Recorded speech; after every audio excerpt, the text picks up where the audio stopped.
Bismillahirrahmanirrahim. Rabbi a'udzubika min hamazati syayatin wa a'udzubika rabbi ayahdurun. Assalamualaikum warahmatullahi wabarakatuh. Waalaikumsalam warahmatullahi wabarakatuh. Sahabat Quran yang dirahmati Allah, Anda bertanya, Al-Quran menjawab, kembali hadir. Ramadan sudah berada di depan mata kita. Kita sering mendengar kata tarhib Ramadan. Sebenarnya apa yang dimaksud dengan tarhib Ramadan? Apa sajakah yang harus kita persiapkan dalam menyambut bulan penuh berkah? Kenapa Ramadan disebut dengan bulan Al-Quran, bulan pensucian jiwa, dan bulan penguatan jiwa? Bersama Bang Sarip, kita akan sama-sama belajar tadabbur Quran. Assalamualaikum Bang Sarip. Waalaikumsalam warahmatullahi wabarakatuh. Alhamdulillah sehat ya. Bang Sarip, tadi pertanyaan-pertanyaan yang sudah saya sampaikan, mohon berkenan untuk menjelaskannya kepada sahabat semua yang berada di mana saja. Kami silahkan Bang Sarip. Oke, terima kasih. Rabbi a'udzubika min hamazati syayatin wa a'udzubika rabbi ayahdurun.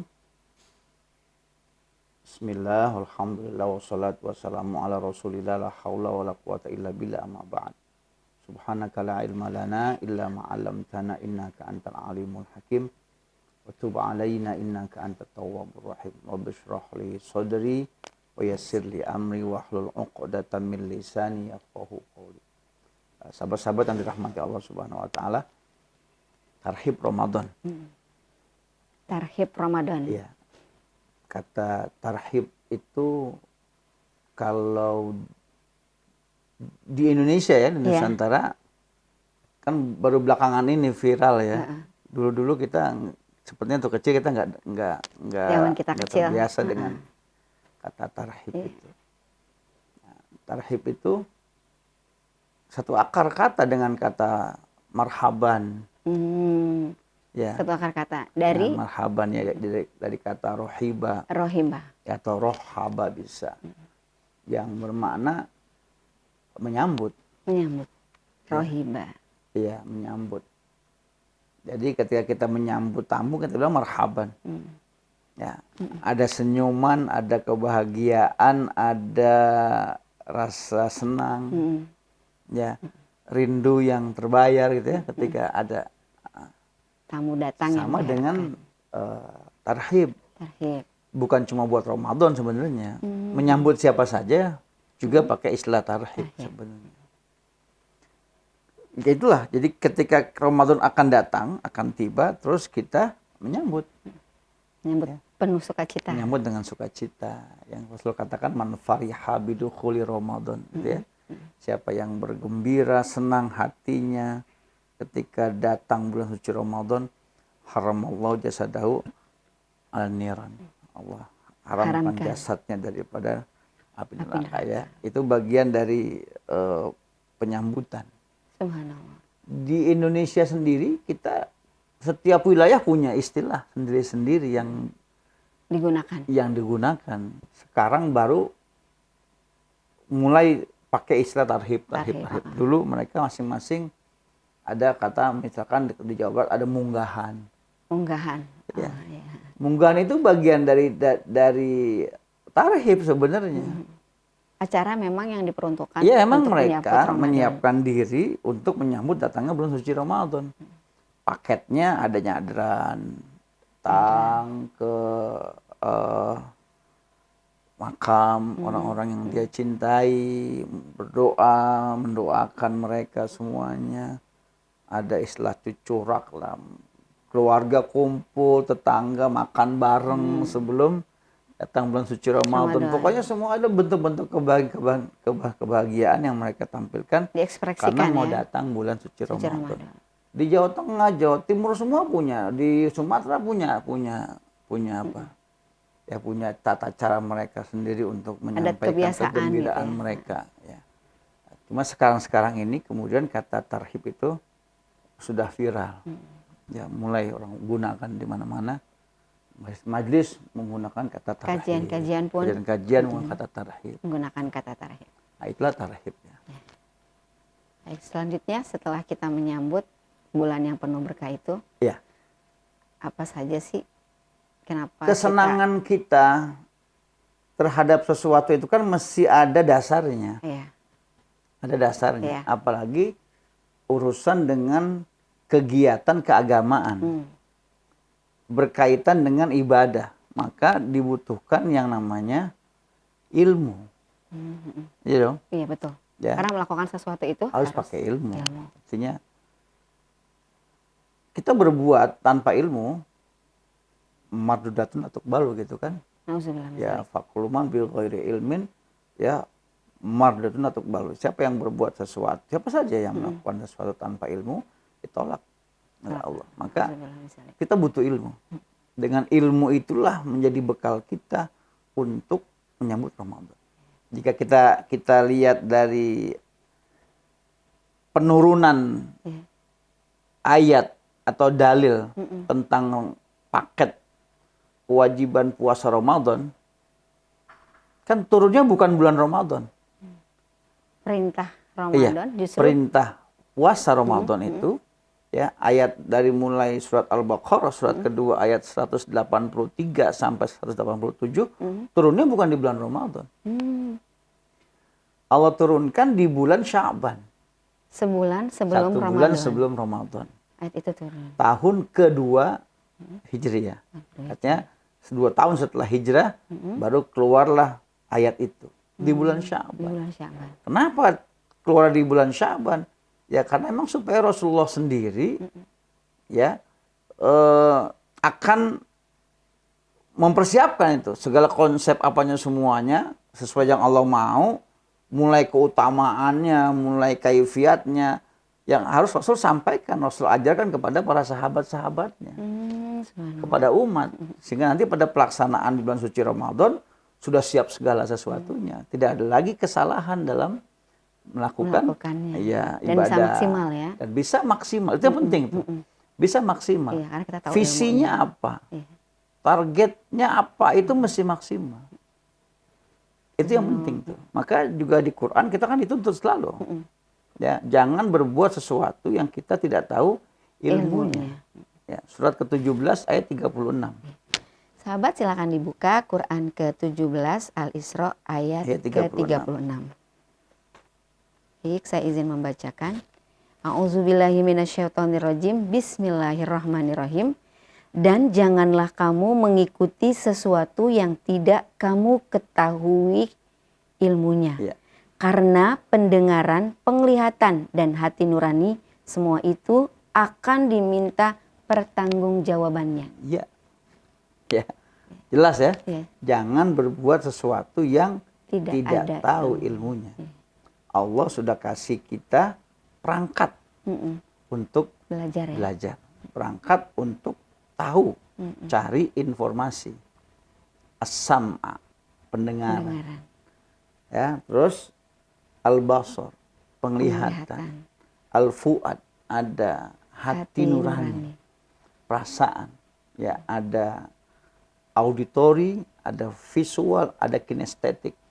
Ya, Subhanallah. yang sudah Allah berikan kepada kita untuk kita menyerap, mencari informasi sebanyak-banyaknya tentang sesuatu.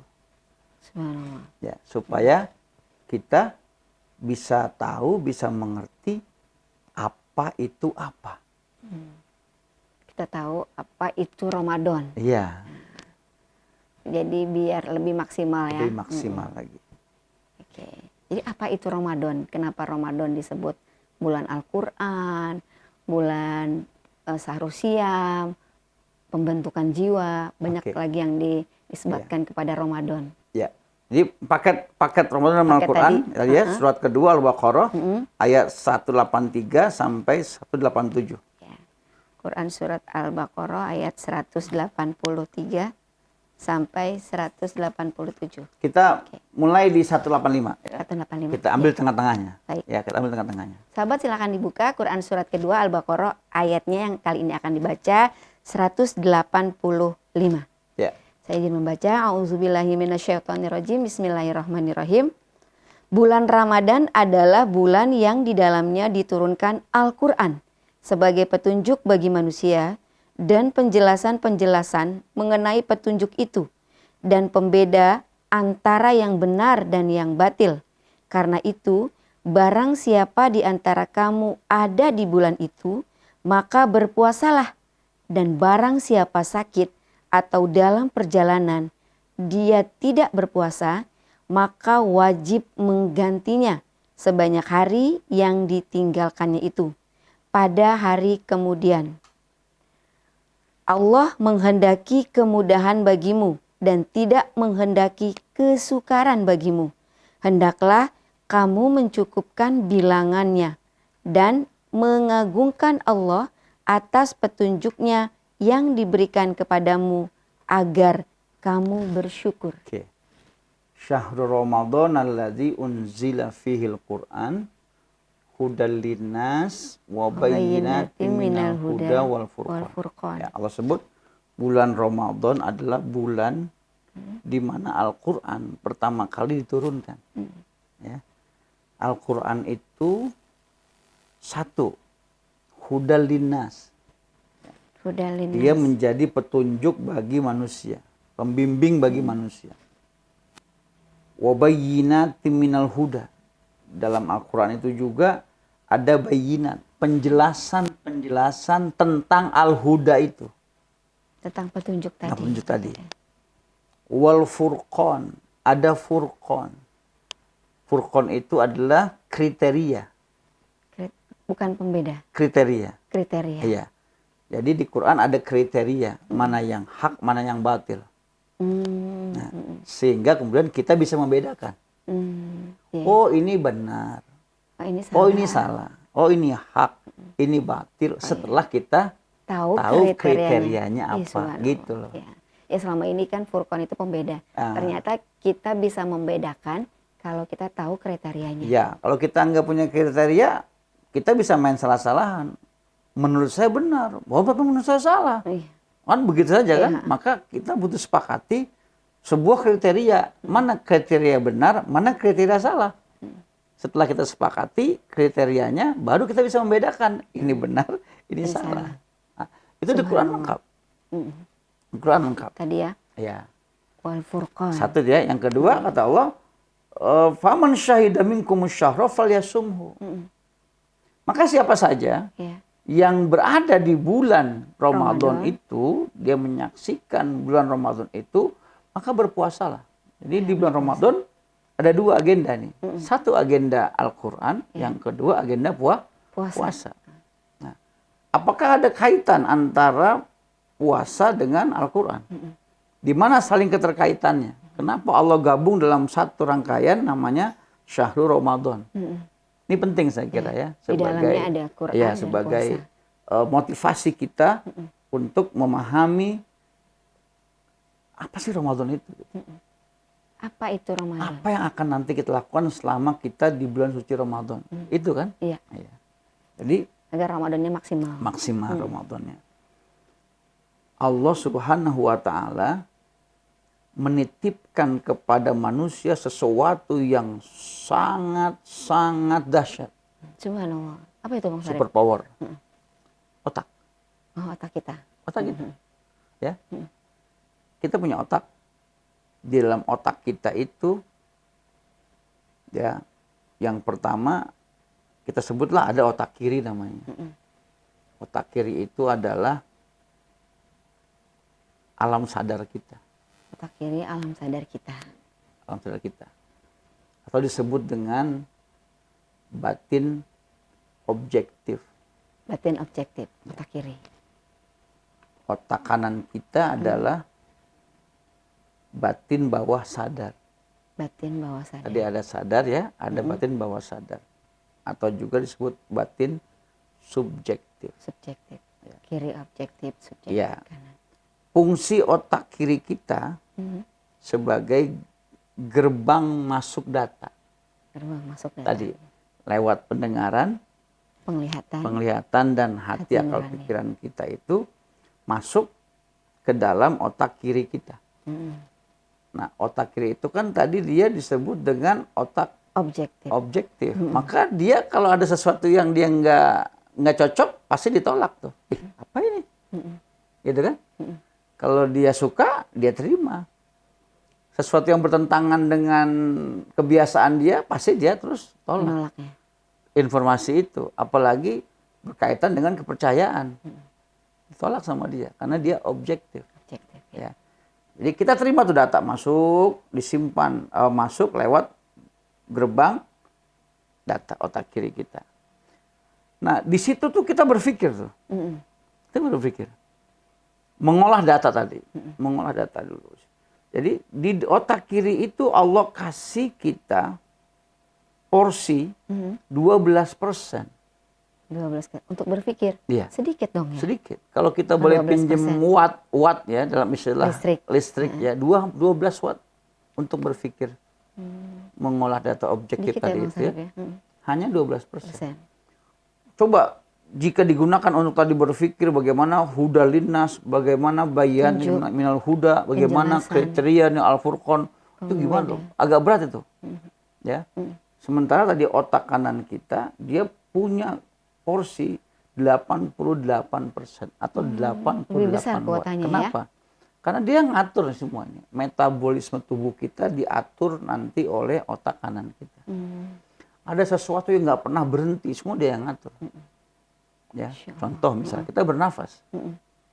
Selama kita bernafas terus tarik nafas, hembus nafas, apakah kita pernah berpikir untuk bernafas? Enggak. Enggak kan? Berjalan sendiri. Jalan sendiri aja. Yang ngatur siapa? Allah Subhanahu wa taala. Boleh berhenti nggak nafasnya? Boleh mati berarti. Iya. Kalau berhenti berarti Mati. selesai. Selesai. It's dead. Turun aja saturasinya, udah mulai kebingungan kan? Iya. Panik ya. Kerja jantung. Jantung kita berdetak terus. Ya betul. Iya. Kita Dia tanpa merespon sadari. kondisi. Bisa cepat, bisa lambat, bisa ya. Iya. Jantung boleh berhenti nggak? Ya enggak. Enggak. Kalau berhenti, Is dead juga. is dead juga. Itu. Maka itu banyak porsinya. Apalagi kerja lambung. Kerja lambung. Dari mulai kita nyuap, kita ngunyah. Pernah nggak kita ngitung kunyahan kita? Enggak. Kita sadari itu kita ngunyah seperti apa.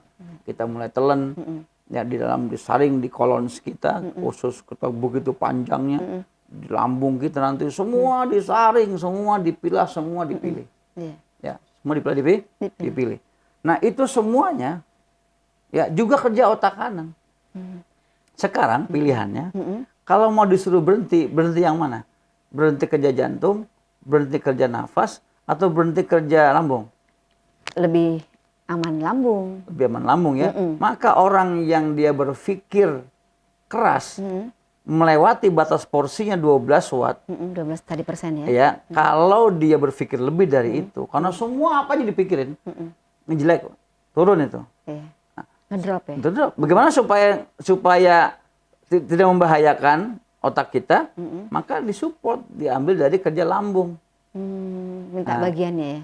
Ambil kerja lambung. Makanya orang yang depresi, orang yang stres, banyak pikiran, lambungnya terganggu.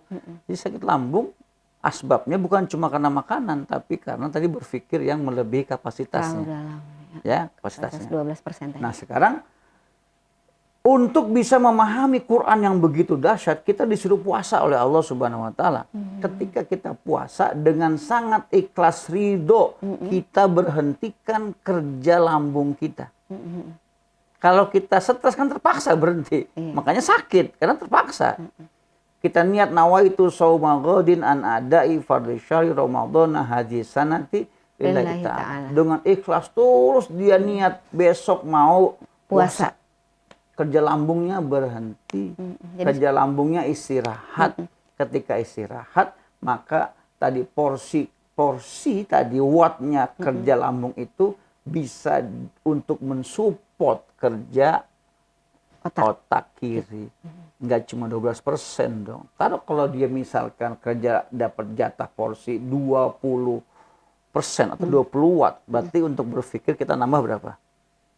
35. 32. 32 ya. Lebih canggih dong. Iya, Lebih terang dong iya, wattnya.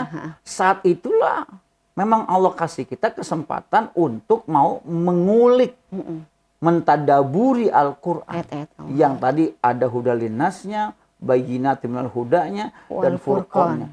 Itu kesempatan yang Allah berikan kepada kita untuk jadi orang cerdas, bisa menggali ayat-ayat Allah. Insya Allah. Ditambah nanti ada support vitaminnya adalah kebaikan-kebaikan kita yang akan membuka pintu-pintu hikmah itu. Subhanallah.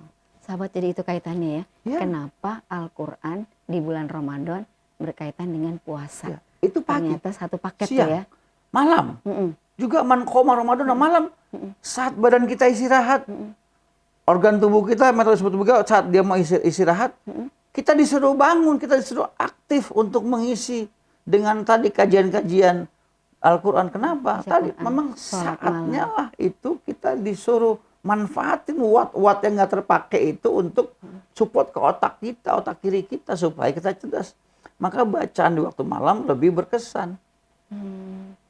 Jadi dari pagi, siang, sore, malam, semuanya 1 bulan full Ramadan kita dikasih Allah kesempatan untuk kita banyak menggali, memahami ayat-ayat Allah Subhanahu wa taala sehingga tercetaklah itu jiwa yang isinya Quran.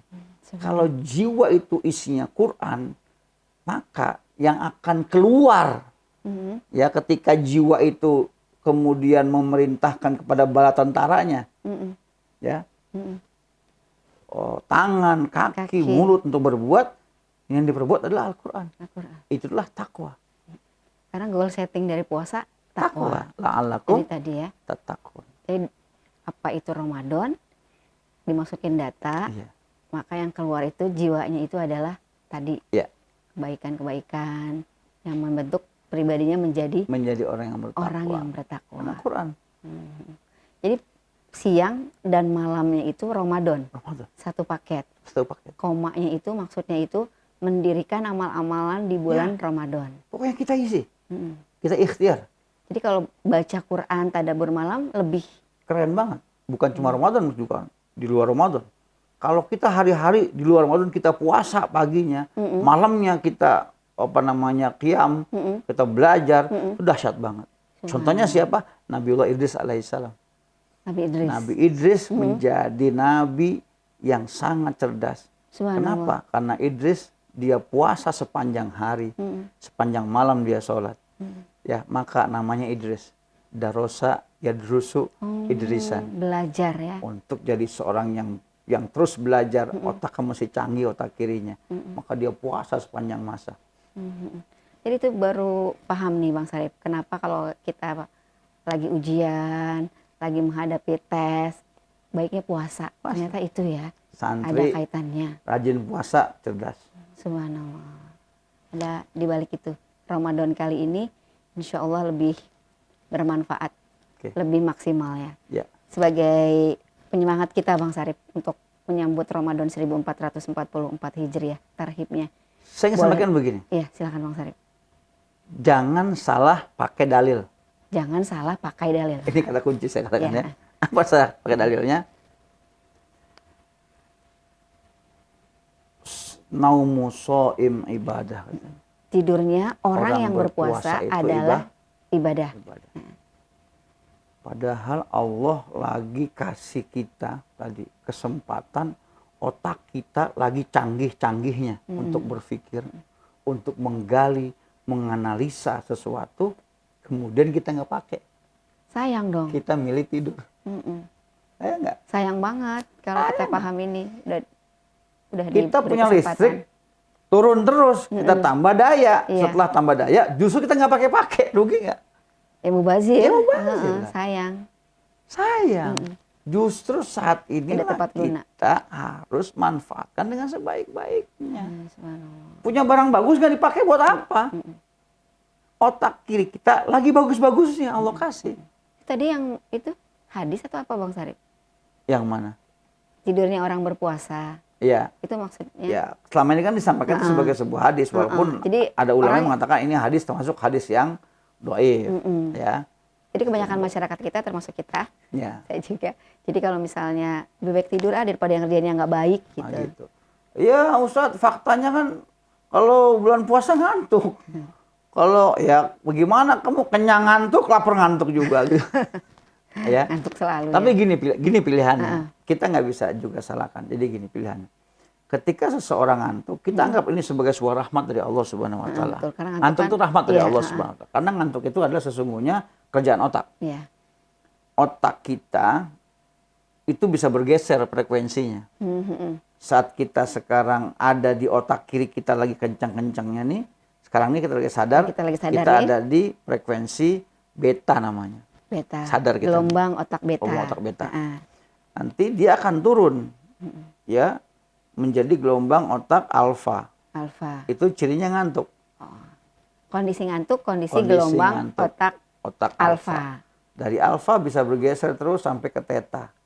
Theta itu deep trance. Ngantuk yang dalam. Ngantuknya udah sangat ngantuk. Ngantuk dalam. Kalau dia geser lagi ke delta, ngorok. Udah nggak sadar dong. Nggak sadar. Nah, dari mulai kondisi kita beta sampai ke theta, itu pendengaran kita masih berfungsi. Jadi kita kalau orang lain atau suara apa masih bisa nangkep ya? Bisa nangkep. Di mana bedanya? Ketika tadi otak kiri kita masih aktif, kita objektif. Kita memilih informasi. Gitu loh. Yang nggak suka kita nggak pakai. Yang suka kita ambil.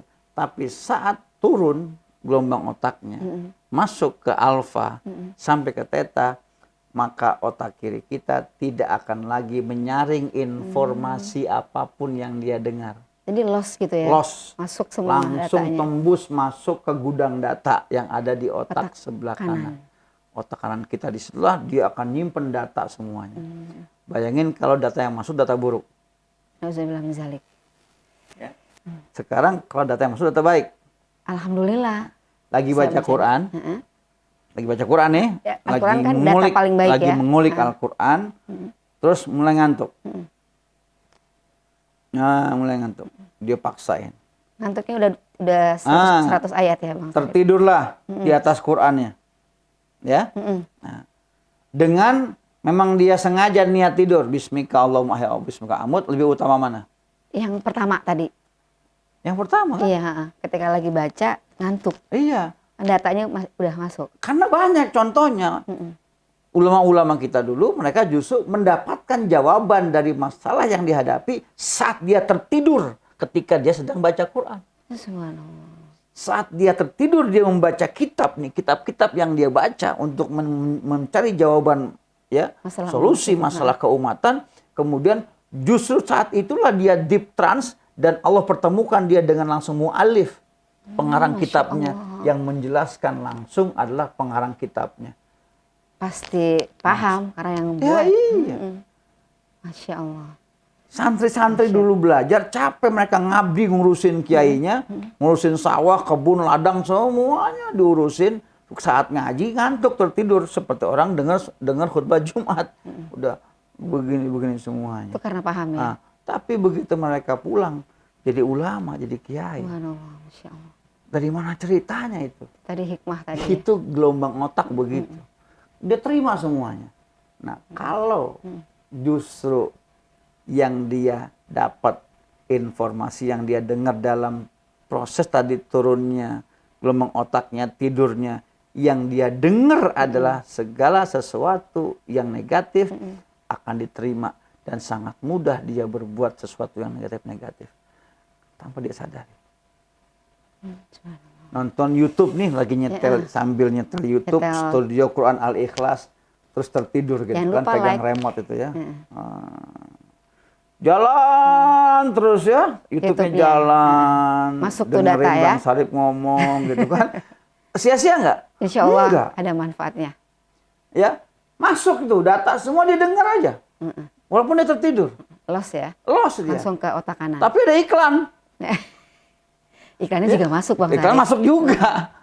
Iklan masuk juga gitu. Besoknya beli itu. Ah gitu. Besoknya langsung pengen beli. Kok bisa ya? Ya bisa gitu. Jadi masuk, data masuk. Subhanallah. Ya, data masuk. Kita lihat dulu ya, orang kok mau ya ambil apa sport, bikin apa jam tayang ya, jam tayang urusan kerohanian jam 2 pagi sampai subuh. Kita berpikir, yang menonton siapa? Orang lagi lelap tidur. Sepertinya sia-sia kan? Sepertinya. Padahal. Padahal. Kalau tadi melihat kajian ini ya. Kalau lihat kajian ini, otak itu turun itu.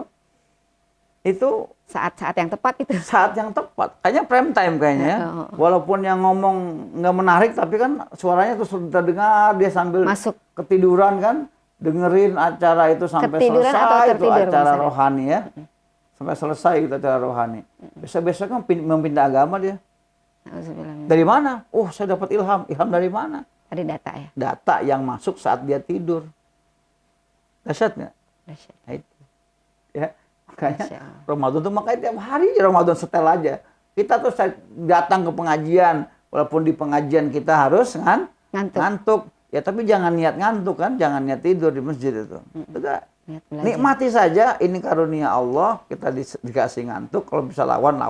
Kalau kita nggak bisa lawan, itu nikmat dari Allah Subhanahu wa taala ya, dan biarlah data itu masuk tanpa harus disaring oleh otak kiri kita. Mudah-mudahan Ramadan data yang masuk semua data baik. Subhanallah. Data Quran yang paling Data baik Quran, ya. data sunnah, Hadis Nabi Muhammad. nasihat-nasihat para ulama. Mudah-mudahan tuh Ramadan akan membentuk jiwa kita menjadi jiwa yang Bertakwa. Itu. Subhanallah. Terima kasih sahabat sudah menyimak kajian kami. Jangan lupa kami mohon didukung untuk program Anda Bertanya Al-Quran Menjawab. Itu tadi yang dijawab oleh Al-Quran, betapa dahsyatnya bulan suci Ramadan telah dipaparkan oleh Bang Sarip.